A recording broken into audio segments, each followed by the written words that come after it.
life has its ways, and it's working out that I'm on this side. So I thought, well, maybe I've not been in such an important university, but there's got to be something for me just to learn by standing here in front of you, and maybe based on my own experiences, first as a model and then as an actress, and all the things that I have done throughout my life. If you can just, doesn't matter the age, the gender, the race, if you can just go out of here with just one tool or with just one little thing that I might say today, or that I might have said already, that you can walk away with and it will help you in your life, then that means it was definitely, for sure, for me, it was really worth coming. But for you, the thing that comes over and over to me, and I think as I look across the room, I can see as well, is this feeling of being an outsider. And I'm sure, I mean, I will ask you to raise your hand if you feel that you're an outsider, because I still feel that I am, and I guess by being an outsider, I mean just being not a part of the pack, not being, not feeling that you sometimes, and I'm sure at some point in our lives we all had that feeling. Certainly, for me, when we were little, my dad he was hired to work at UNESCO. So when I was very little, we moved to Paris. So that was my first language. And then many years after, we moved to Mexico, and I didn't speak Spanish. So that's when I learned Spanish. So I was definitely an outsider. And then we moved to Venezuela, which is my home country. And here I am, like 10, 11 years old, arriving to my own country with a really funny accent. So kids at school really, I was teased a lot. Very many various things happened that made my family live in really harsh conditions. Like we lived in the 15th floor, and the elevators didn't work, and we had no water, so we had to carry the buckets of water upstairs in the 15th floor. But we were going to a really great school. But we couldn't tell the rest of the kids where we lived, because the school was a wonderful private school where we were on a scholarship, and we could not invite them to our home. So definitely feeling like an outsider. And I remember just by being in the 15th floor of my house without having the water, like just literally will come once every 3 days for 10 minutes, or we will bring them up. That my mom was obsessed with watching Western movies in Spanish, obviously, because they were translated. And there was a terrace, and out of the terrace you will see the bad neighborhood, and then the lake. And I used to literally, while my mom was watching the Western movies, just look at the water of the lake, and I would cover my eyes not to see the bad neighborhood. And this sensation of thirst, I don't know if it's because it was a Western movie, the fact that we had no water, or because I was looking at the lake, and really feeling a complete outsider. Then I go to college a little bit early, and then I hire to the possibility of work as a model in Milan. And then when I got to Milan, and then the other countries in Europe where I lived, I always had this feeling, because there's never really been a Latina girl in the modeling industry who had made it. And even though, trust me, I'm skinny, I'm not complaining about my weight, and I was really skinny then as well, but I had more hips in compared to the androgynous look. So many designers didn't book me, they would not give me work. So definitely felt like an outsider. So then it comes a time where I moved to New York, and when I moved to New York, I can tell you that there were no girls like me looking or representing the big companies in the fashion world, or definitely not in the cover of magazines. And then I make the transition into the acting world, and here I am, Latin, I have an accent, very stereotyped roles, right? And aside from that, I was gay, and I couldn't come out because I have done Sports Illustrated, I've done, all these, Victoria's Secret. So I used to get, I still get quite a bit, but I used to get at least 30 letters a month from correctionals or jails around the country. And believe it or not, I really did feel that I was going to betray my fans. If I come out and if I say who I am, I'm going to betray the people that are supporting me. So it's like almost, we talked about this when we were in Sun Valley, it's like almost if you have to check all the things where I would feel that I was a minority, and definitely not included, I would have to fill every single one of those boxes. So I thought, well, if this is my situation, then that had at the end it has led me to make very bad choices, because there wasn't really somebody that I could look out for, and I think ego also had a lot to do with, like, I know it all, which is something that we all have to learn. But I thought I can fix it, but at the end I realized that all these mistakes made me just lost everything. Everything that I have earned with modeling, that I have put aside, I lost it all. In a company, I made the wrong choice. And it's funny because my teacher said to me once, think that you've gone to Stanford. You will never go to this again.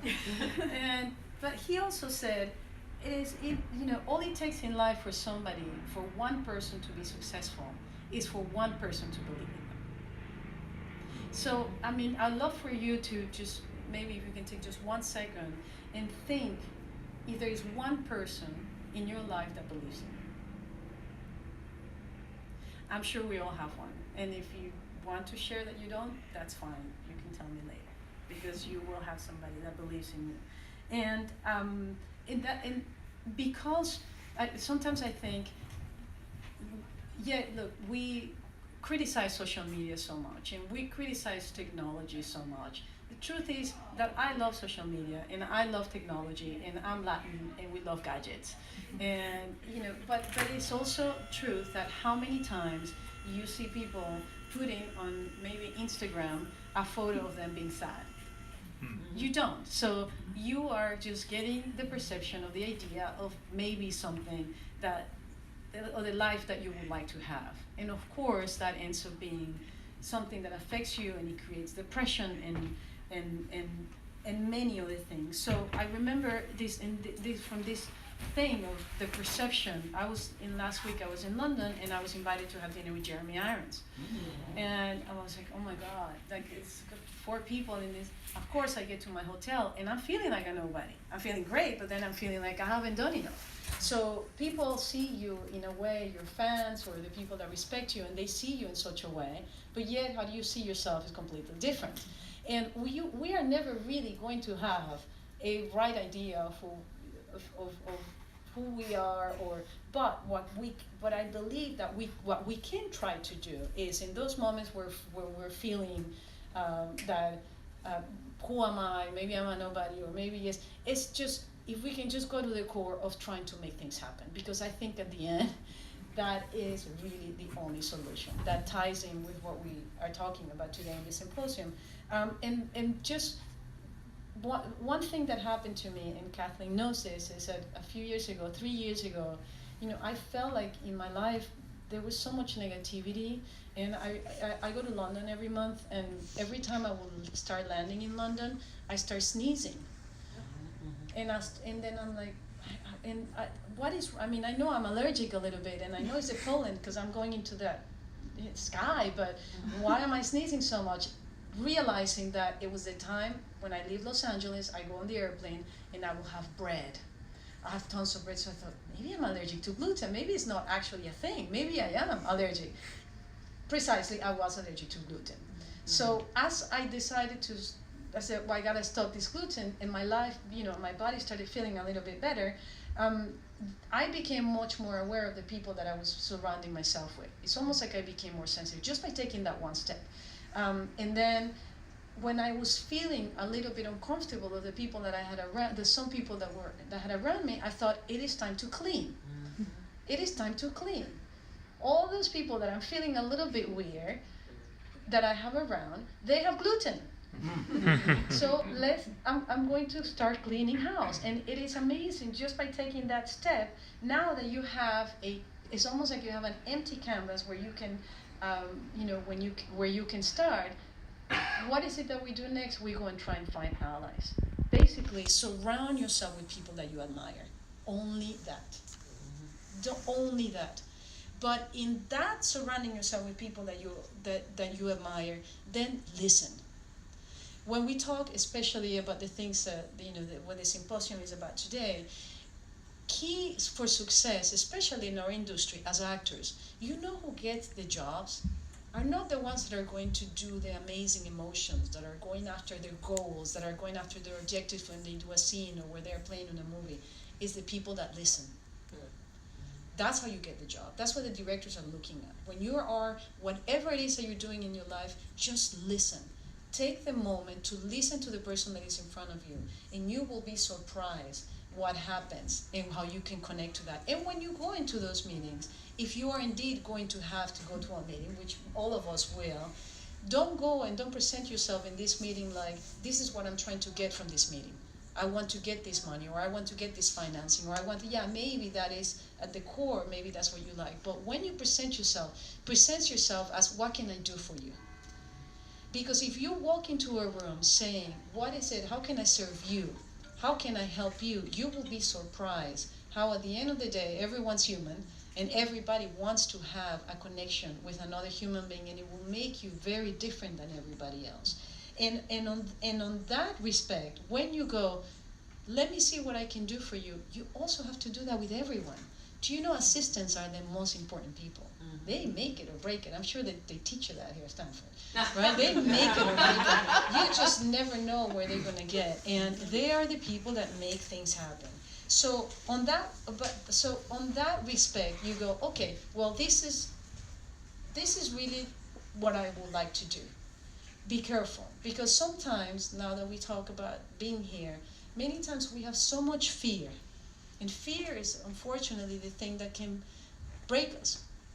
I was just telling Cameron, wonderful, wonderful Cameron, that I met this boy here at Stanford that now is going to be my friend forever. It's amazing. In the morning, I land here, it's really early, 8 o'clock, and I go and eat something, and right away someone's asking